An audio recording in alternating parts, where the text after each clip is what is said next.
He was laughing when I walked in. The room was all applause and champagne, the kind of noise people make when they're pretending someone deserves it. My father stood at the center, basking in his final triumph after 40 years of corporate worship. His silver hair gleamed under the banquet lights, his voice booming with the authority that once ruled every corner of our home. He was giving a speech about legacy.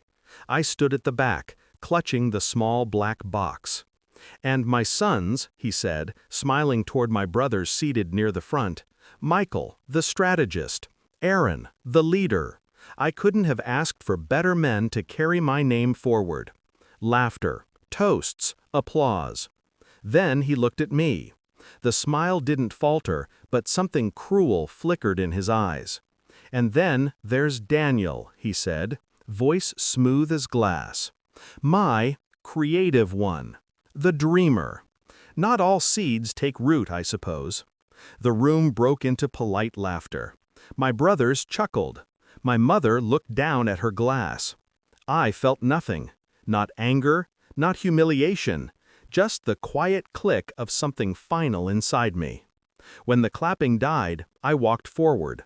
Every step measured. Calm, controlled. I handed him the box. "From your biggest failure," I said, and I walked out. He didn't open it right away, but when he did, when the truth unfolded inside that polished mahogany box, he screamed. You want to know how it started? It wasn't tonight. It was years ago. I used to worship him. Every word he said felt like prophecy. I built my life around his approval, the way a planet orbits its sun. I studied what he studied, worked where he worked, even tried to talk like him. But in our family, love was conditional, measured in success reports and public image. My brothers learned early how to play his game, how to be sharp and ruthless, how to win at any cost. I learned something different, how to lose quietly. When I launched my startup, he didn't just doubt me, he sabotaged me. At first, I didn't know, but then the investors he recommended started backing out. A patent I filed suddenly leaked to one of his company's subsidiaries. My designs, my work, appeared under my brother Michael's name. When I confronted him, he didn't deny it. He just looked at me the way a butcher looks at meat.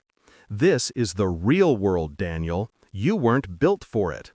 That was the day I stopped needing his approval. Revenge isn't rage, it's patience wearing a suit. I didn't shout, I didn't warn him. I simply learned. I started working in silence, consulting under other names, building connections in corners he didn't even know existed. He thought I'd disappeared, but I was watching. Every deal, every audit, every whisper of the empire he'd built on other people's backs. And then I found it, the weak spot. His company had a shell account offshore, registered under a fake name. My brother Aaron's name, technically, but the funds traced back to my father. Millions siphoned over years from employee pensions, hidden neatly behind layers of retirement incentives.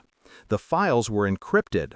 It took me 8 months to crack them, another 2 to collect the evidence legally. By the time I was done, I had everything. Bank statements, transfers, signatures, his entire legacy ready to implode. But I didn't go to the police, not yet. That would have been too easy. I wanted him to see it happen. At the retirement gala, I waited until the cameras were rolling. The box I handed him wasn't dramatic, just elegant. Inside, a single USB drive, a printed copy of the first patent he stole from me, and a short note. "You built your kingdom on stolen bones. Tonight, it crumbles." When he opened the file, the encrypted data unlocked automatically. A mirrored upload triggered from my server, sending every document straight to the board, the press, and federal investigators. The scream wasn't from guilt, it was recognition. He knew exactly what was happening. His empire was dissolving in real time, screens lighting up around a room, executives checking their phones, faces draining of color. I didn't stay to watch. I didn't need to.